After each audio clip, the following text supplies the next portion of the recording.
Ataylab hidi uzoq tursin deb original atir oldingiz, lekin sepganingizdan keyin 2 soatdan keyin hidi o'chib ketyaptimi? Balki siz noto'g'ri atir tanlagandirsiz. Gap atirni brendida emas, uni flakoni ustiga yozuvdi. Ya'ni atirlar asosan 3 ta turga bo'linadi: Eau de Toilette, Eau de Parfum va Parfum. Birinchisi Eau de Toilette, bu atirda eng tez o'chib ketadigan tur hisoblanadi. Ya'ni bu atir tarkibida 5 yoki 7% atir moyi bo'ladi. Qolgan hammasi spirt bo'ladi. Shuning uchun buni sepsangiz siz 2-3 soatdan keyin o'chib ketadi. Ikkinchi turi Eau de Parfum.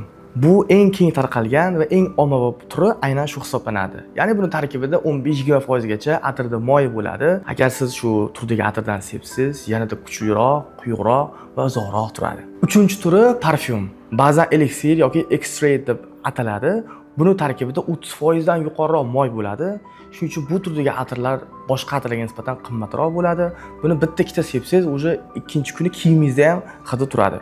Shuning uchun bu atir ko'proq sovuq fasllarga hamda kechki sayrlarga mo'ljallangan bo'ladi. Parfumeriya olami haqida bundanda qiziqroq ma'lumotlar uchun biz sahifaga obuna bo'lishni unutmang. Eslatib o'tamiz, Favora do'konida bu 3 turdagi atirdan topishingiz mumkin.